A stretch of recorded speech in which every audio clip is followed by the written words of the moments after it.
Who knows what evil lurks in the hearts of men? The shadow knows.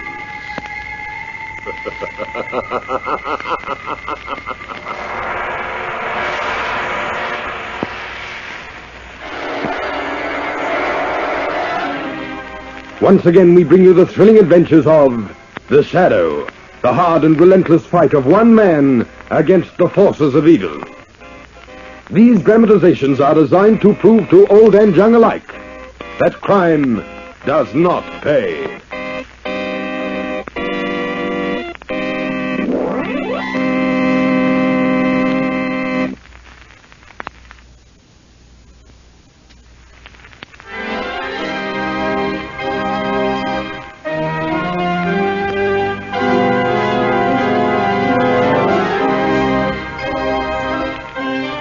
The Shadow, who aids the forces of law and order, is in reality Lamont Cranston, wealthy young man about town. The Shadow uses his hypnotic power to cloud men's minds so that they cannot see him. Cranston's friend and companion, the lovely Margot Lane, is the only person who knows to whom the voice of the Shadow belongs. Today's story, Return to Life.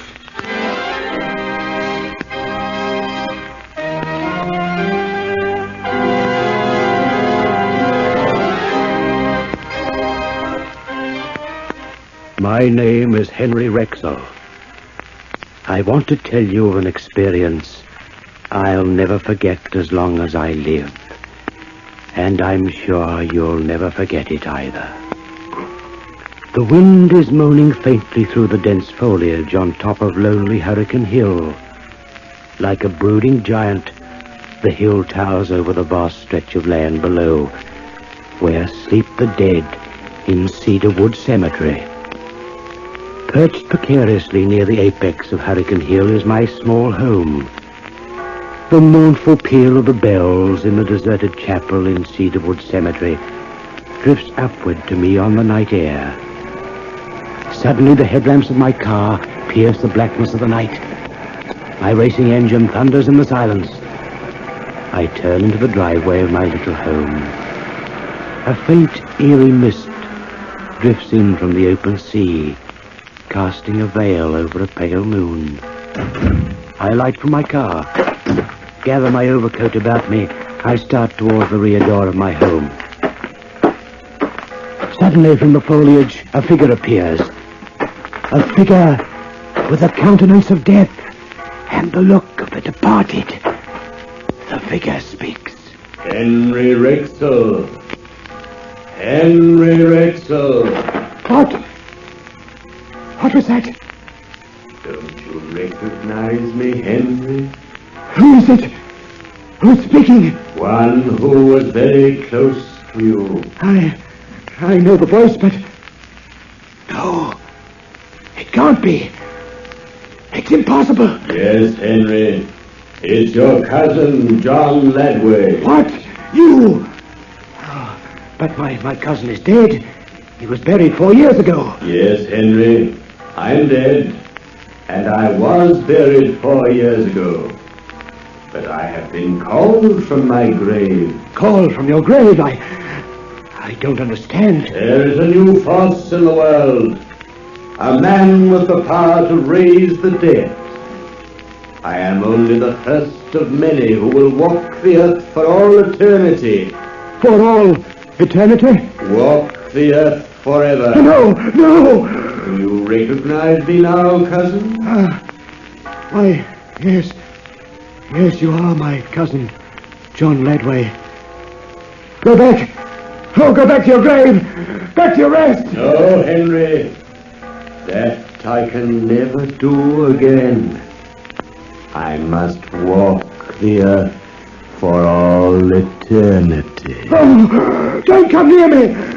Go away! Oh, go away! Oh!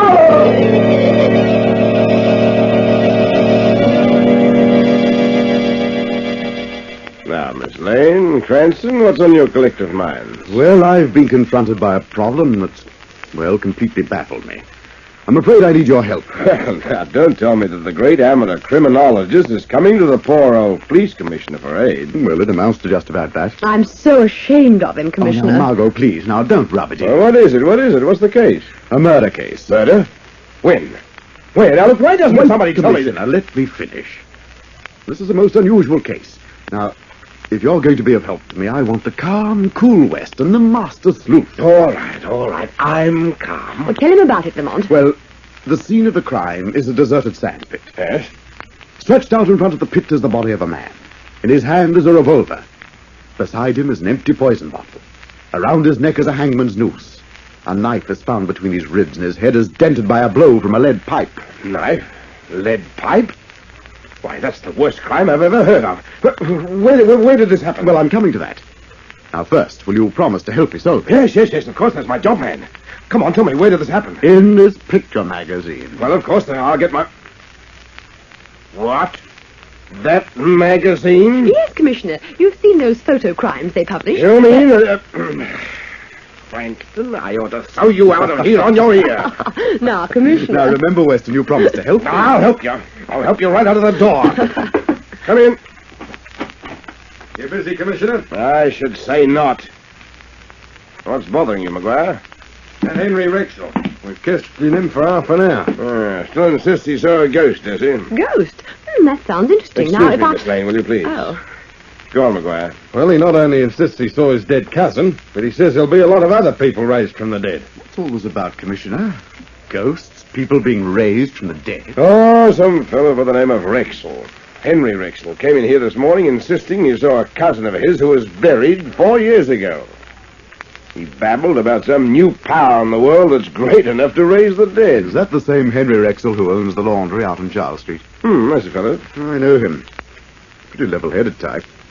Not the kind to simply imagine things. It was a foggy night. He probably saw one of the neighbors' stray cars, McGuire. Yes, sir. You better take this Rexell to the reception house. Have the doctors look at his cranium. I think it's got a couple of kinks in it. Oh, just a minute, Commissioner. May I talk to Rexell? Now, for the love of Mike Cranston, are you going to tell me that there's something to this man's story? There might be. In fact, I think there is. I think I'd better send you over so the doctors can take a look at your head, too. Take Rexell to the hospital, McGuire. Right, Commissioner. Commissioner, you may think I'm talking nonsense, but don't be too surprised if someday you wake up to the realization that Henry Rexell's not entirely mad.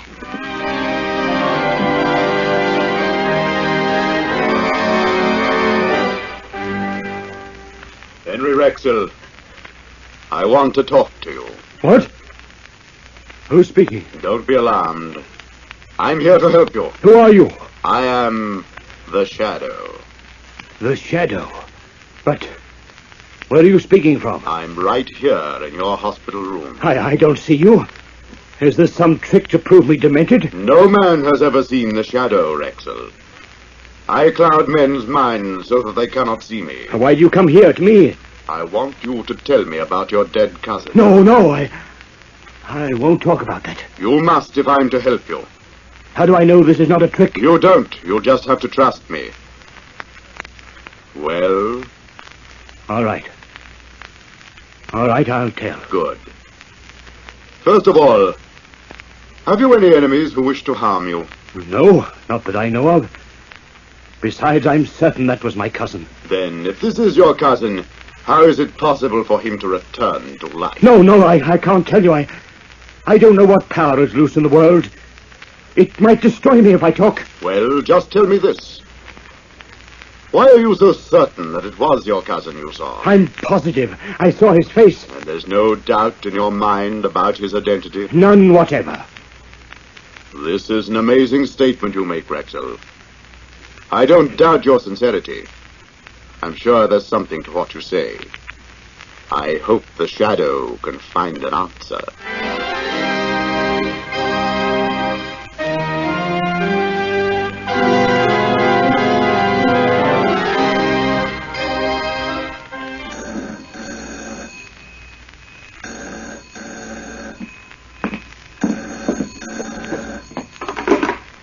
Hello?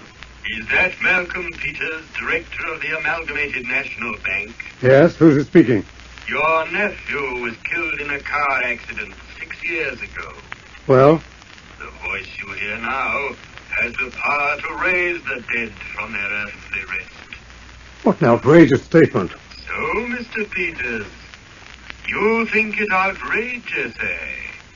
Outrageous that the dead should want to know life once more? Get off this phone, man. You must be a crank to talk like this. There was another who disbelieved, but he saw and was convinced. What is this? If you're playing some sort of a joke... This is no joke.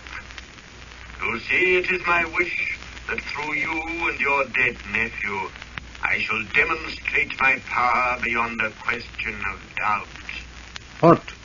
What do you want? Nothing. Nothing at all.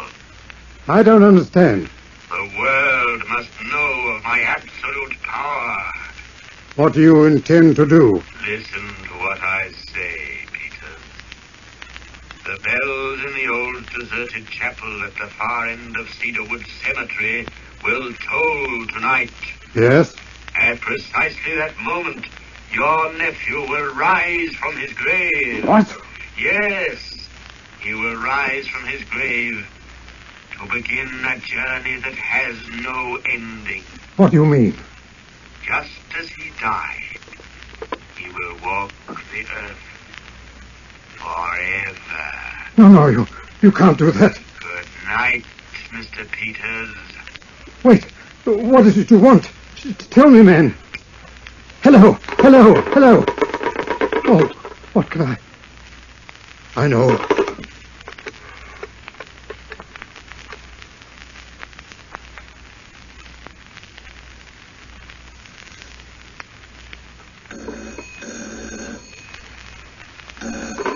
Hello? Hello, Lamont. Yes? This is Malcolm Peters. Oh, hello, Malcolm. How are you? Listen, Lamont. I've got to see you right away. Why, something wrong? I've just received the most horrible threat a man could possibly receive. Threat? Yes. Tell me, Malcolm, what's it all about? Well, a mysterious voice on the telephone just informed me that tonight my nephew is to be raised from the dead.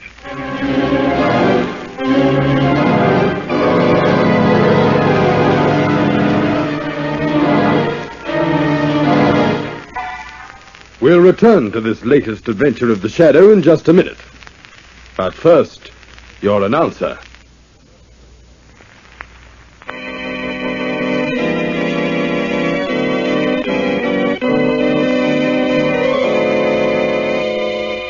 And now, back to the Shadow.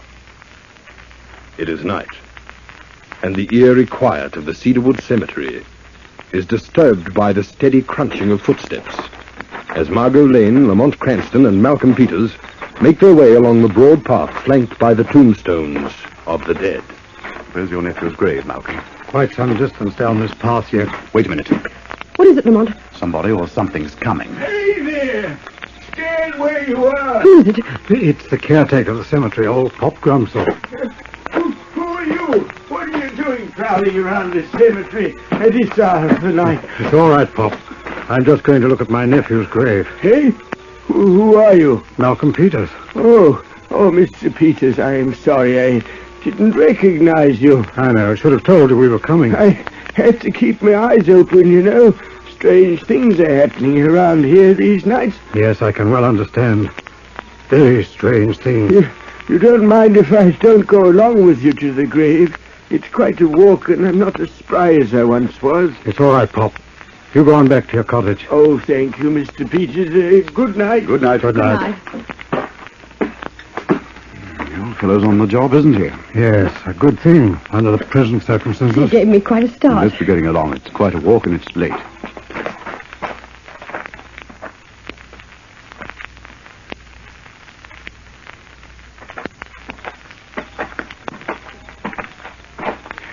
Here we are. The grave just behind that statue of the Black Angel. Come along, Cranston. Right. Cranston! Look! It's open! Yes. The grave is open. And empty. Stand back, Malcolm. My nephew. Listen, Lamont. It's the bells in the old chapel at the other end of the cemetery. Exactly as he said. My nephew'd roam the earth when the bells rang. What's the matter, Margot? Look, there by that family mausoleum. Somebody's passing around it. Cranston, do you suppose it's... Steady, Malcolm, steady. Uncle! Uncle! Look at me, Uncle. Why, it's the voice of Robert. Yes, Uncle. It's Robert, your nephew. Come closer, Robert. I must see you. I must be sure. Then look, Uncle. Look. Oh, Malcolm. Through all eternity, until the end of time itself, I must walk the earth as I am now. but why, my boy, why? Because you, Uncle, have questioned the great power, and I must suffer for your defiance until time shall end. No, tell me how I can help you. Tell me. What help there is for me rests with the power that brought me from my grave. How can I reach this power? I'll make any amends. That I do not know. I can only do as I am bid. I have a long road before me. I must go now. Goodbye, Uncle. No, wait. Goodbye. No, wait, Robert. Tell me how I can help you. Tell me. Robert, tell me.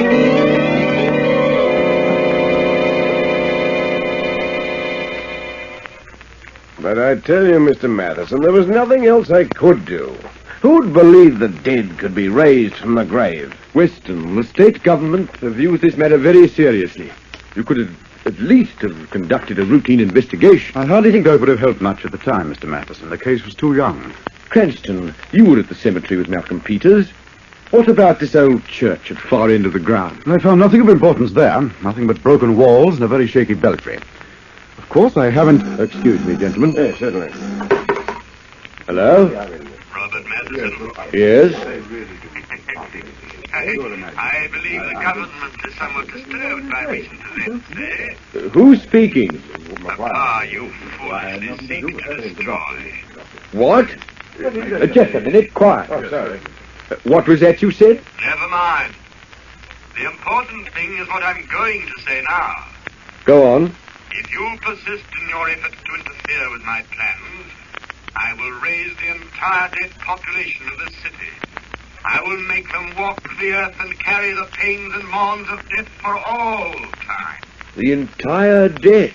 Man, you must be mad even to think of such a thing. When the bell in the old chapel rings tonight, I will raise your predecessor, the late Honorable Cabinet Minister Leonard Halbert, from his grave. Look here now. I warn you. If you dare to interfere, then I shall bid the other dead to rise and walk. Wait a minute. Hold on.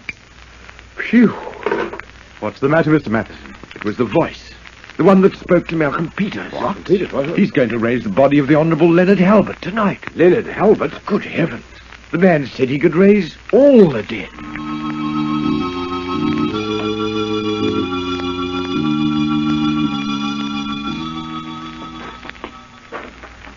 Keep well over to the side, Margot.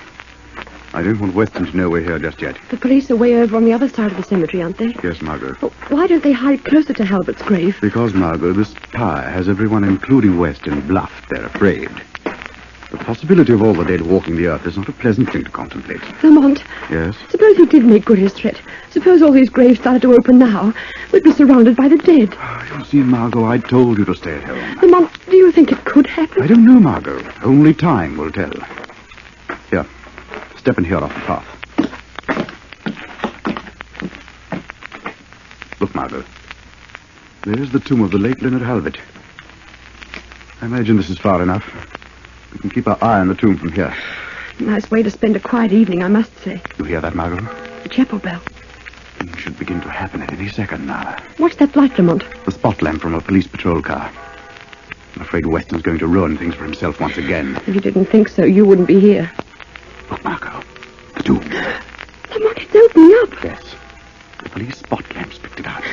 There's something rising out of the tomb. This is the demonstration the mystery voice promised. Lamont, it is Leonard Halbert. I remember him. Weston and his men are closing in, but it won't do them any good. You mean the ghost? Watch the tomb, Margot. The ghost is coming our way. Just as I expected. Now you stay here, Margot. You're not going to leave me. Don't be afraid. You stay where you are. The shadow is going to make the acquaintance of the great power. I won't be long, But Margot. Lamont,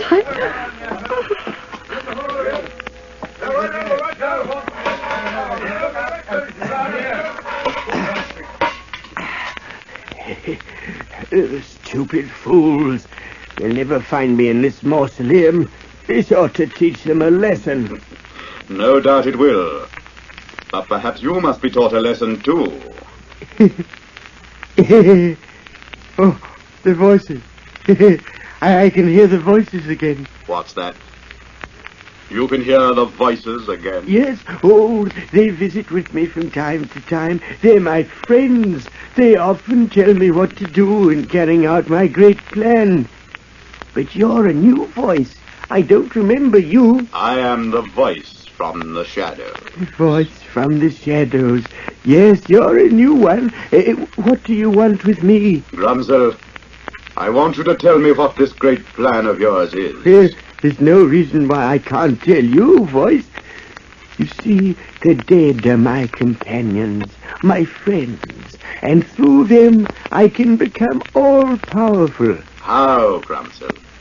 How? By simply attacking the living through fear. Fear of what lies beyond the grave. For years I've waited for the time to strike. Studied voices, mannerisms, characteristics, so that I could imitate people even after death has claimed them. Then that accounts for your clever impersonations of John Ladway and Malcolm Peter's nephew, Robert. Yes. That's right. One more question. Where did you get the death mask of the late Leonard Halbert, which you are wearing? Perfect, isn't it? In every respect.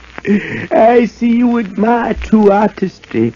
Well, voice, I made it, as I made all the other masks.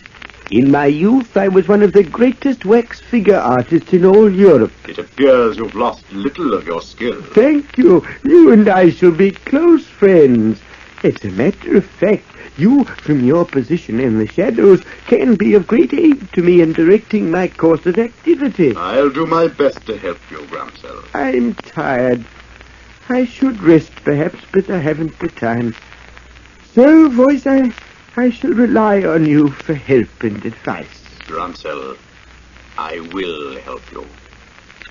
I'm going to open the door of this mausoleum and turn you over to men who will place you in an institution where you will receive the attention you need. A place where your sick, distorted mind will have a chance to heal. You've delved into a medium that is not man's to enter.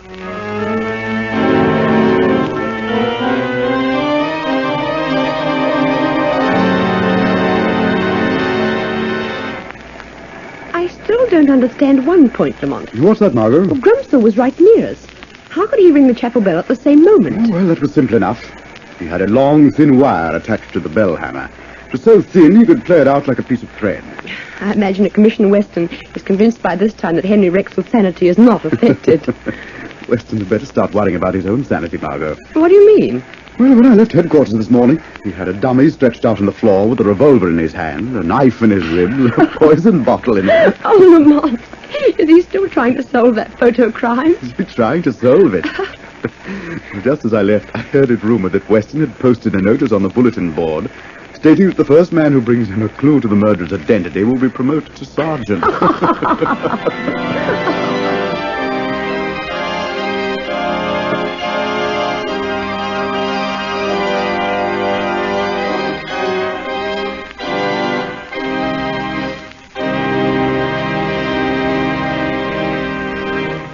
Before telling you more of the Shadow's daring battle against the forces of evil, a word from our announcer.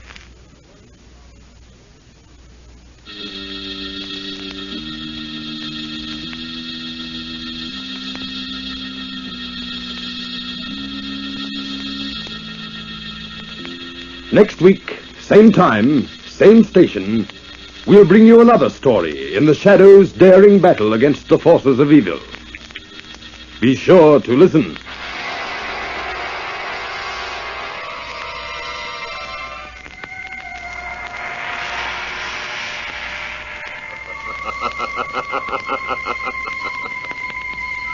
As you sow evil, so shall you reap evil. Crime does not pay. The shadow knows.